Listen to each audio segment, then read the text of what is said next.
Hello, my most amazing artists. Today we are going to be creating a school-wide collaborative. That means that everybody in the school is going to be doing this drawing.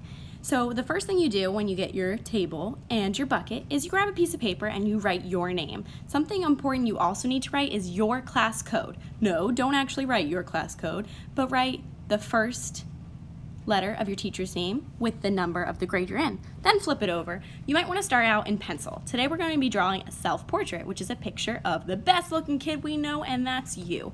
Now, you only get one piece of paper because we don't want to waste trees. So even though that there's markers and Sharpies out there on your table, you might want to start in pencil, knowing that you'll be able to erase. So I started out drawing my face by drawing a big U. Then I come down, draw my neck and my shoulders.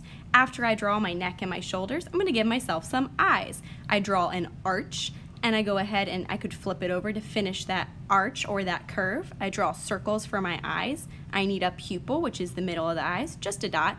Now you can see if I need to erase, I can, but it does not erase all that well. So you want to make sure that you do it very carefully. I added eyelashes, eyebrows, then I need a nose and a mouth. I started with my mouth first, but it's up to you.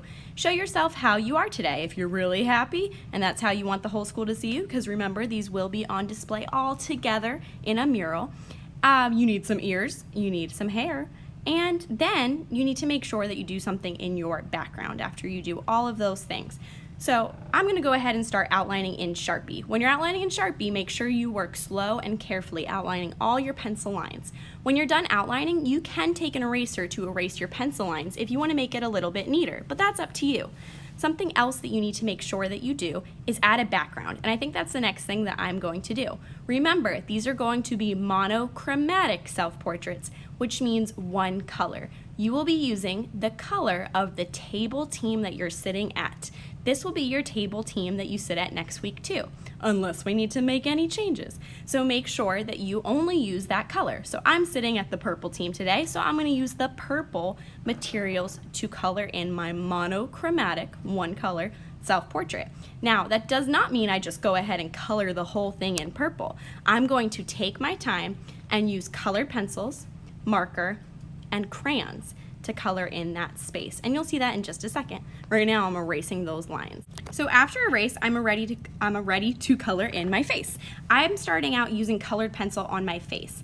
The reason is markers are going to be way too dark, so I recommend either using crayon or colored pencil on your face. Now, how light you press with that colored pencil or crayon will depend if you get a dark color or a light color. So you probably want your skin to be in the middle. I didn't press too hard, and that made it go a lot faster too. So after I do my face, then I can use markers, I can use crayons, I can use anything I want and press as hard as I want. But remember, when you're using a marker, you might want to work on its side. When you use the side of a marker, that makes sure you get the thick and juicy side of it, and it works really, really well. So I'm using my marker on my side to get a larger line. But make sure that you never press down too hard on the markers, because everything is brand new this year. I bought it just for you, and we want to keep it really nice. So I'm going to go ahead and work on mine so I can let you work on yours. All right, artists, have fun creating your monochromatic self-portraits today.